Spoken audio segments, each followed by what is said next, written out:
그래서 오신 목적을 요한복음 10장 10절에 기록을 해 놓으셨어요.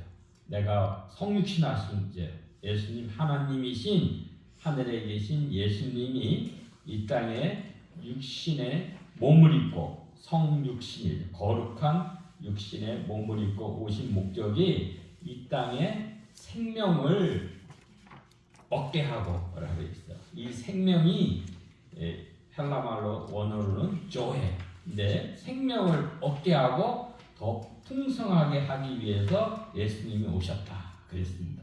그러니까 우리 예수님이 오셔서 하신 세 가지 사역이 있습니다. 주 하신 첫째는 가르치시는 사역, 우리 티칭 미니스트리라고 그러죠. 두 번째는 하나님 나라 복음을 전도하시는, 전파하시는 사역, 프리칭 미니스트리. 제가 설교하는 것도 하나님 말씀을 전하는 프리칭이라고 그러죠. 그 다음에는 이 세상에 많은 질병에 고통에 있는 이들을 해방하시는 그 힐링 미니스트리를 위해서 오셨다고 합니다. 그러면 우리가 또한 예수님의 제자들도 우리가 마땅히 이 땅에서 힘써야 될 세 가지 사역은 예수님의 그 사역을 본받고 우리도 이행하는 것이라고 봅니다. 그래서 예수님이 오신 목적은 생명이 살리기 위해서 오셨다라고 했는데 이 헬라 말로는 생명이 세 가지의 그 뜻이 있습니다. 하나는 비오스라고 해요. 우리도 보면 육신의 생명, 우리 이 땅에 몸을 입고 있잖아요. 몸의 생명이 있고 또 하나는 우리 혼의 생명이 있습니다. 지정의 생각하고 그죠? 이 감정을 느끼는 자기 의지적인 인간이 인격체니까 이 영혼의 우리 생명 그걸 푸시케라고 그럽니다. 그리고 제일 중요한 여러분이 잊지 말아야 될 것은 조해. 이건 하나님의 생명, 신성한 생명, 영원한 생명입니다. 그러니까 모든 인간은 살아 있으면은 이 비오스 육체의 생명, 우리 혼의 생명은 누구나 갖고 있어요. 그러나 영혼의 이 영의 생명, 하나님의 생명, 거룩한 생명, 영원한 생명은 예수님을 통해서 얻지 않으면 살아날 수가 없어요. 우리가 하나님 나라 천국에 가는 것도 반드시 예수님의 생명, 그 조회를 얻어야 그로 인해서 우리가 천국에 입성할 수 있는 것입니다. 그리고 우리 죄는 아담의 하와가 타락함으로 인해서 이 세상에 거하게 됐는데 이는 하나님의 그 명령에 불순종하는 것입니다. 이 죄는 하나님의 그 계명 말씀하신 것을 어기고 무시하는 것입니다. 그래서 이 또한 죄를 또 헬라 말로는 뭐라 그러냐? 하마르티아 그래요. 미싱어 타겟. 그러니까 우리가 활을 쏠 때 이 관역에다가 화살을 맞추려고 그러잖아요. 근데 그 화살이 비껴나간 거예요. 관역을 비껴나간 게 그게 죄다 이거예요. 그 얘기는 하나님의 마음, 하나님의 말씀, 하나님의 뜻하신 그 뜻의 창조 목적에 적합하게 하나님이 지으셨다 그랬는데 그게 바로 하나님께 영광을 돌리고 하나님을 찬송하도록 지으셨는데 창조 목적에서 빗나간 거예요. 그게 바로 죄다. 하나님의 뜻, 하나님의 마음에서 빗나간 것이 그게 바로 죄라고 말씀하고 있습니다. 그래서 정말 우리가 인간은 유일하신 참 하나님을 섬겨야 되는데 야훼의 그 하나님을 배반하고 저버리고 대신에 자신의 탐욕, 그 욕심을 채우기 위해서 헛된 우상을 숭배하고 불의를 저지르는 것이 바로 죄입니다. 이 죄가 얼마나 끔찍하냐면 죄로 인해서 인간은 비참한 고통의 그 상태에 빠지게 되고 그 결과 죽음에 이르게 되었습니다. 이 죽음에는 세 가지 종류가 있습니다. 첫째는 영적인 죽음입니다. 영적인 죽음은 우리 인간의 영이 하나님으로부터 분리되는 것입니다. 이 아담의 타락 이후로 인류에게 임한 이 죽음이 이 영적인 죽음입니다. 이 죽음은 영적인 죽음은 말씀과 성령으로 거듭나야 회복되고 예수 그리스도께서 주시는 그 조회, 그 생명을 얻어야만 해결할 수 있는 것입니다. 이 세상에서 우리가 꼭 회복되어야 하는 죽음입니다. 그래서 우리가 하나님 나라의 이 영적인 죽음이 회복되고 예수님의 생명, 그 조회를 얻어서 하나님 나라에 입성할 수 있는 것입니다. 그래서 우리가 이 땅에서 사는 최대 과제, 목표는 이 영적인 죽음을 극복하는 것입니다. 두 번째는 우리가 육체적인 죽음이 있습니다. 이거는 모든 사람에게 임하는 거예요. 우리가 이 세상에서 죽음이라는 것은 우리의 영혼과 육체가 분리되는 것입니다. 우리 몸에서 우리 영혼이 떠나면 우리는 소위 죽었다 이렇게 얘기를 합니다. 그러나 이 신자, 믿는 자들에게는 이 육체적인 죽음은 천국에 들어가는 현관문, 그 게이트가 됩니다. 믿음과 온전한 사랑, 그리스도의 사랑은 이 죽음의 공포, 두려움을 이겨낸다고 말씀하고 있습니다. 이 믿는 사람들에게는 이 육체적인 죽음은 우리의 두려움이 아니죠. 오히려 천국에 임할 수 있는 하나의 현관문을 통과하는 걸로 우리가 인식하면 되는 것입니다. 그래서 이 세상에 육신을 입고 출생한 모든 이들에게는 임하는 이 죽음입니다. 근데 문제는 죽음 이후에는 우리가 갈라진다는 것입니다. 이 땅에는 같이 살지만 죽음 이후에는 믿는 자들, 하나님의 은혜를 입은 자들은 우리가 영생으로 가서 하나님 나라에서 하나님과 더불어 영원히 평안하며 기쁘게 거하는 것이고, 불신하고 이 땅에서 불의를 저지르고 죄악 속에서 빠져 살던 사람은 영벌로 우리 지옥에 가서 그 고통을 영원히 감내할 수밖에 없게 됩니다. 우리 세 번째는 이 끔찍한 죽음이 그 영원한 죽음입니다. 이거는 육체와 그 영혼이 하나님을 영원히 떠나는 것입니다. 우리 둘째 사망이라고 우리 계시록에 기록되어 있죠. 영벌, 영원한 형벌에 처해서 불못, 그 지옥이죠.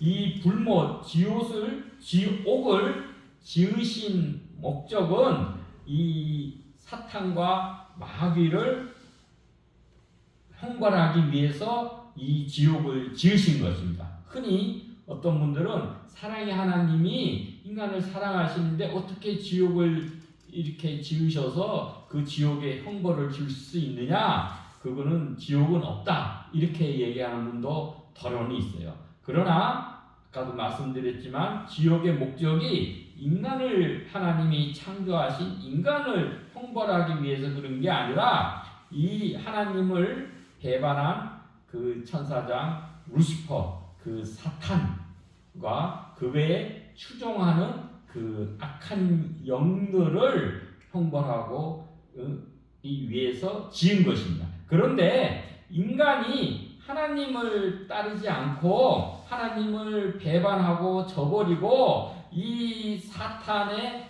이 악한 영에 사로잡혀서 악한 영을 추종하면 그 인간도 역시 마찬가지로 지옥에 형벌에 거할 수밖에 없게 된 것입니다. 그래서 우리는 계시록에 보면 두 책이 있다 그랬어요. 하나는 생명의 책, 믿는 자들, 하나님의 자녀들은 생명의 책에 기록이 돼서 예수님의 그 보혈로 우리가 구원에 이르게 됩니다. 그러나 책들이 있다 그랬어요. 복수로. 그거는 각자의 행위에 따라서 기록되었다고 그랬습니다. 그래서 그 하나님 믿지 않는 자들에게는 하나님의 은혜와 자비를 얻을 수 있는 기회가 없어요. 그렇기 때문에 자기가 이 땅에서 행한 그 행위를 기록한 대로 행위에 따라서 심판을 받는 거예요. 그렇기 때문에 자기가 불의를 저지르면 불의의 정도에 따라서 심판을 받아서 그 지옥의 형벌에 거하게 됩니다. 그래서 우리가 죽음의 권세에서 해방돼서 영원한 자유를 누리는 게 그게 바로 구원입니다. 예? 그래서 우리가 에베소서 2장 18절 말씀에는 너희는 그 은혜, 하나님의 은혜에 의하여 믿음으로 말미암아 구원을 받았으니 이는 하나님의 선물이다 그랬습니다. 그래서 구원은 우리의 공로로 누가 더 잘났고 누가 뭐 더 많이 가졌고 잘했고 그런 것에 의해서 판정을 받는 것이 아니라 하나님의 은혜, 선물이라 그랬습니다. 그래서 은혜로 구원을 받는 거고 우리가 또한 그 은혜를 믿고 그 은혜 안에 거함으로 인해서 구원을 우리가 얻을 수가 있는 것입니다. 이 아담의 죄, 이 타락으로 인해서 인간에게 온 것이 단절입니다. 하나님과 인간의 단절. 그게 아까 영적인 죽음이다 그랬죠. 그리고 인간과 인간의 단절. 처음에 이 선악과를 우리 그 아담과 하와가 먹고 나서 그들이 반응하는 게 뭐냐면 서로 간에 이 하나님이 네가 왜 이 선악과를 먹었느냐 그러니까 아유 하나님 내가 혹시 깜빡 실수해가지고 잘못해서 이걸 먹었으니까 용서해 주세요. 자기 책임을 돌리는 것이 아니라 상대방한테 책임을 돌리는 거예요. 응? 아담은 뭐라 그러냐? 하나님이 지으신 그 하와가 내가 먹게 해가지고 내가 먹었다. 이렇게 핑계를 대는 거예요. 또 하와는 뭐요? 또 마찬가지로 하나님이 지으신 그 뱀이 나를 유혹해서 먹게 됐다. 이렇게.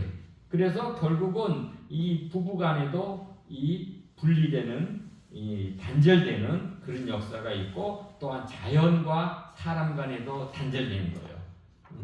그래서 이사야서 11장에는 복락원이라고 그러죠. 하나님의 그 에덴 동산이 다시금 회복되는 거는 거기서 이 사자와 이 그 어린 양이 함께 이렇게 기늘고 우리 어린아이가 이 독사굴에 손을 넣어도 해를 입지 않는다. 그러니까 그런 맹수들이나 이 약한 동물들이 함께 어우러져 사는데 이 죄로 인해 가지고는 그들 자연과 인간의 단절과 불화가 생기게 되었습니다. 그래서 인간이 우리가 여럿이 같이 도시 속에 군중 속에 있어도 우리는 죄로 인해서 소외감을 느끼게 되고 서로 벽쌓기와 자기 중심적으로 자신을 탐욕을 채우기 위해서 바벨탑을 쌓곤 합니다.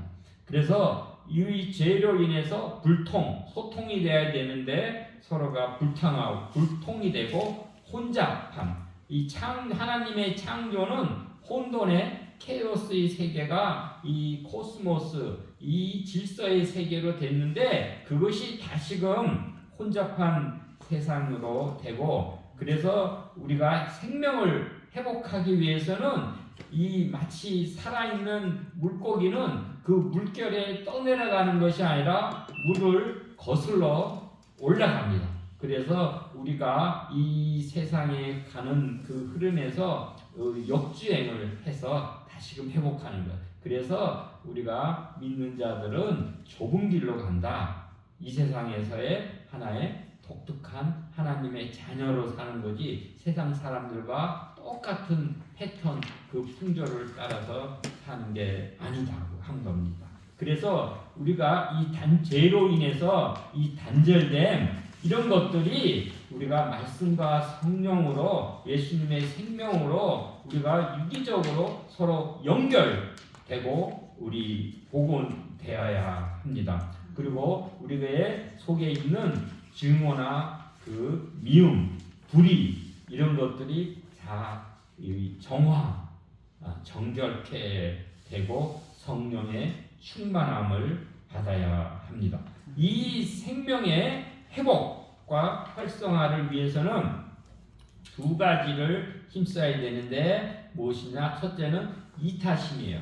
이 아담이 죄를 범하고 나서는 딱 아담에게 임한 첫 번째가 자기 이기심, 자기 중심적이에요. 그전에는 하나님 중심적으로 이타적인 삶을 살던 것이 그냥 죄로 인해서 자기 중심적이고 이기적이 된 거예요. 그렇기 때문에 예수님의 생명을 얻은 그 거듭난 사람들은 이타적으로 다른 사람들한테 이롭게 되고 또한 하늘의 보화를 쌓는 그런 일에 힘쓰게 됩니다. 두 번째는 신실함이에요. 이건 우리가 열매를 맺는다 그랬잖아요. 열매는 그 자양분, 영양분이 그 축적이 돼가지고 열매가 맺어지는 것입니다. 무엇이든지 선한 일은 우리가 꾸준히 인내하면서 어느 과정을 거쳐야 결과가 있게 마련입니다.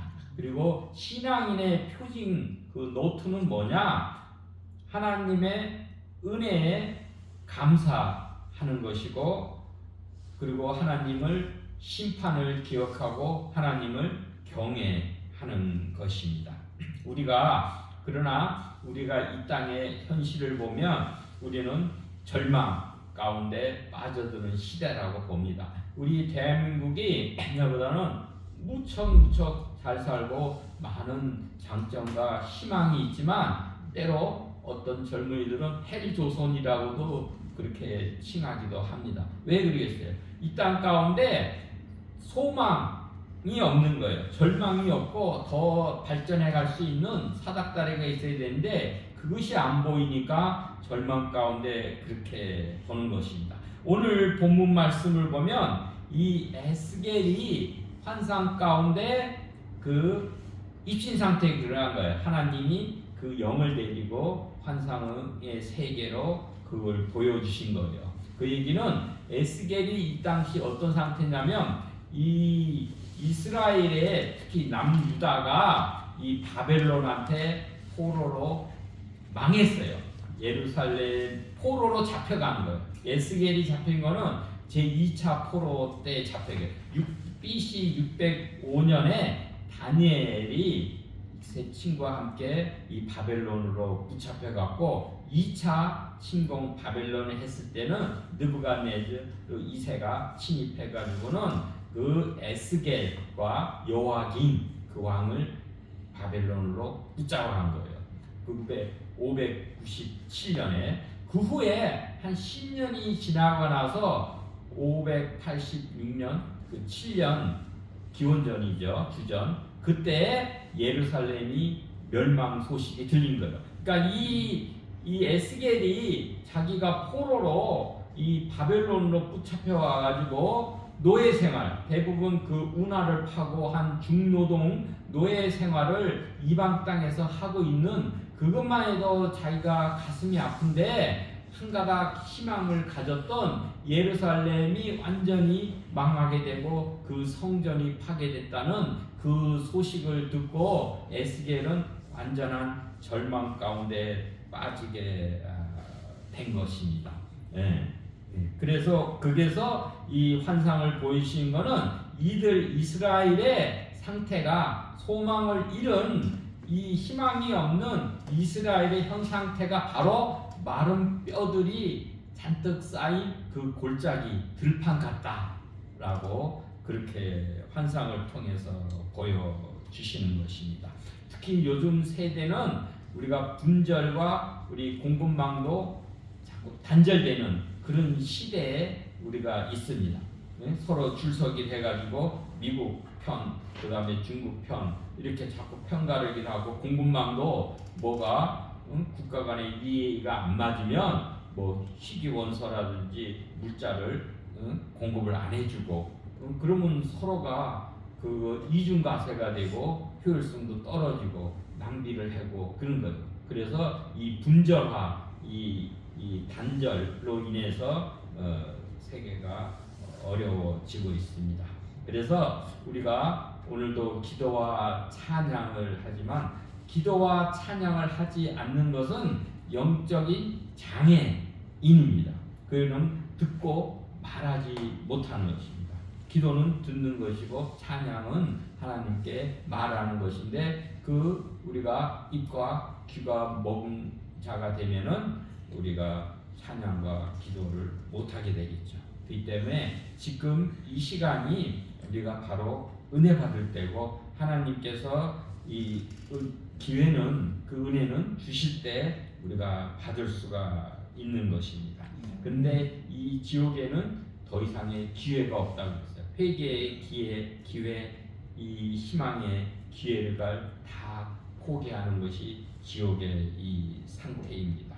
또한 하나님의 그 영광을 가로채는 것은 우리가 영적인 도둑이다 이렇게 봅니다. 그렇기 때문에 우리는 하늘을 바라보고 우리 찬양을 드리지만은 하늘 문이 열려서 하나님의 은혜와 의의 빗줄기가 내려서 이 새 시대의 비전을 보고 우리가 독수리가 이 날개를 펼치고 그 상승 기류를 타고 하늘로 솟아오른 같이 우리들도 하나님을 소망하는 자가 되어서 피곤치 아니하고 독수리처럼 이 비상하는 그런 축복을 받으시길 바랍니다. 이 에스겔은 이 뜻이 무엇이냐면은 하나님은 강하시다, 하나님이 강하게 하시다라는 것입니다. 오늘 이 본문에 대한 주제는 마른 뼈들의 소생과 부음이라고 했습니다. 아까도 담임 목사님께서 금년 목표가 기름 부음, 부음이다. 물된 동산의 기름 부음 얘기를 하셨는데 이 부음, 이 소생은 죽었던 영혼이 다시금 살아나는 것이다. 영혼이 소생하고 그리고 회복되고 그러고 나서 더 우리가 부흥할 수가 있는 겁니다. 이 그 비결을 오늘 이 하나님의 주시는 이 본문 말씀에서 찾기를 바랍니다. 하나님의 이 부흥과 소생과 부흥의 비결이 뭐냐? 이 하나님의 권능이 임했다 그랬어요. 권능이 임했다 그런 거. 하나님의 1절에 권능으로 내게 임재하시고 그래요. 이 권능이라는 거는 우리 그 히브리 말로는 야드라고 그럽니다. 야드, 손. 그래서 어떤 성경 번역본에는 손으로 돼 있어요. 근데 요번에는 우리가 권능으로 돼요. 하나님의 손, 권능이 임하고 또는 하나님의 영이 임했다. 우리는 루아크라고 그러는 거예요. 여기 헬라 말로는 푸뉴마지만요. 예, 그렇게 해서 우리가 이 하나님의 그 권능이 우리가 임해가지고 이 서로 단절되고 흩어진 그 뼈들이 서로가 연결이 되는 역사가 일어나고 그 다음에 뭐예요? 거기에 힘줄이 덮이고 힘줄이 이어져서 덮이고 그 다음에 살이 입히고 가죽이 입히고 그 다음에 중요한 거는 하나님의 생기 루아크 하나님의 영을 불어넣으시니 그들이 살아난 큰 군대 하나님의 군대가 되었다고 말씀하고 있습니다. 그래서 이 하나님의 군대가 돼서 뭘 주시느냐? 첫째는 하나님께서 그 무덤을 열고라고 돼 있죠. 무덤을 12절에 열고 너희로 나오게 하리라 하는 거죠. 무덤에서 나오게 하는 그 역사가 있고, 그 다음에 이스라엘로 지금은 포로로 해서 이방 땅에 잡혀 있는데 다시금 약속의 땅 그 이스라엘로 다시금 들어가게 회복되게 하신다는 거예요. 그렇게 하신 목적은, 마지막 목적은 뭐냐? 내가 하나님인 줄 알리라. 그래요. 야훼 하나님을 우리가 아는 거예요. 이스라엘이 범죄한 것도 마찬가지예요. 하나님을 알지 못해요. 하나님이 전능하신 하나님이고 이스라엘의 언약을 맺으신 언약의 하나님이 우리의 아버지가 되시고 우리는 그의 백성이 되는 그 하나님과의 그 언약을 잊고 알지 못했기 때문에 이 범죄를 저지르게 되고, 그로 인해서 징계를 받아서 이 이스라엘이 망하고 이 이방인의 그 포로의 비참한 상태에 빠지게 된 것입니다.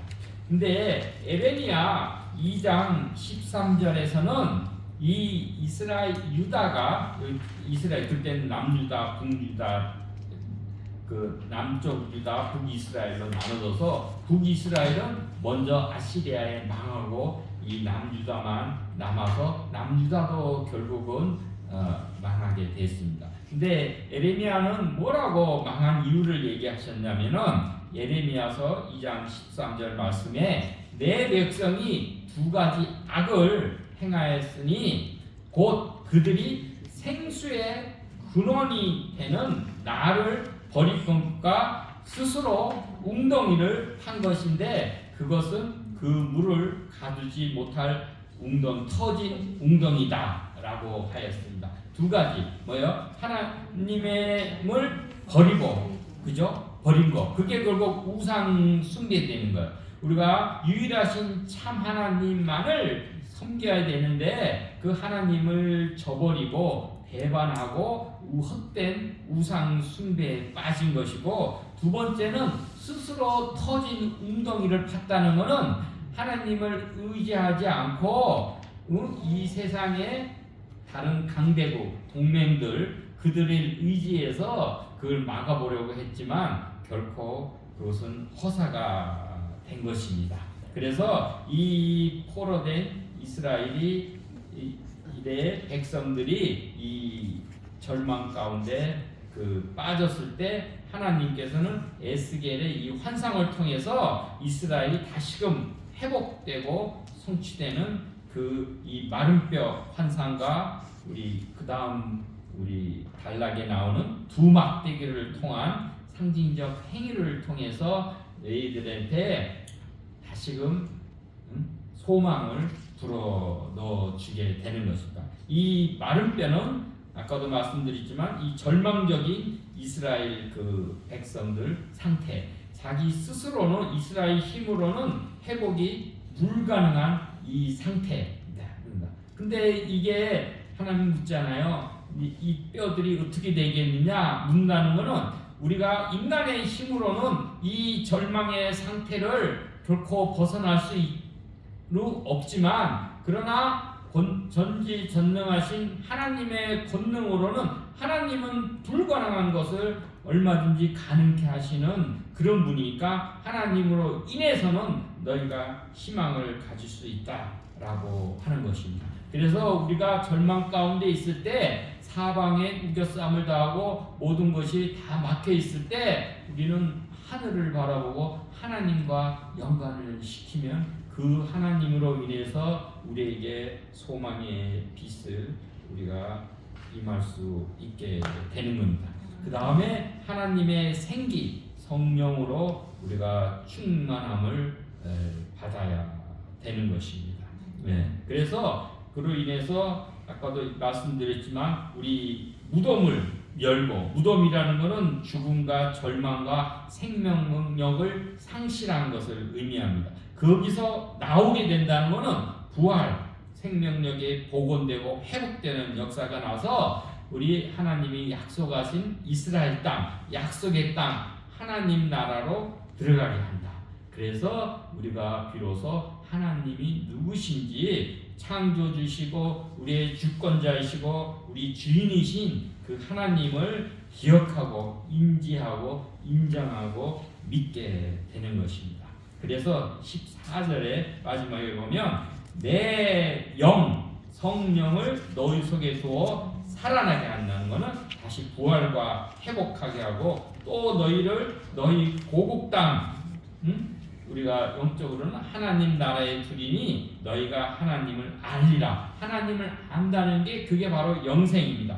요한복음 17장 3절에 영생은 예수님께서 기도하시면서 알려주신 거예요. 영생이 뭐냐? 영원히 사는 게 곧 유일하신 참 하나님과 그가 보내신 자 예수 그리스도를 아는 것. 네. 여기 안다는 것은 지적으로만 아는 게 아니라 히브리 말은 야다라 그래요. 그래서 경험적으로 아는, 서로 부부간의 친밀한 관계를 통해서 알듯이 우리가 삶을 통해서 우리가 경험적으로 하나님을 아는 것, 그게 영생이다. 그래서 하나님을 알므로 인해서 우리 영혼이 살아나고 더 강하게 예측해 에스겔이 강하게 하신다. 하나님이 강하게 하신다는 것. 나는 약할 수밖에 없고 연약하고 비참한 상태에 거해서 희망이 도무지 없는 지옥의 상태에 거하지만은 하나님께서 강하게 하신다. 또 하나님께서 다시금 회복해 하시고 돌이키시고 모든 것을 복원해 주시는 생명을 얻게 하고 풍성하게 하시는 그 권능이 하나님으로부터 온다는 것을 우리가 의지하고 모두에게 소생함과 이 풍성한 그 부흥의 역사가 임하길 축원합니다. 기도드리겠습니다. 오 나의 주와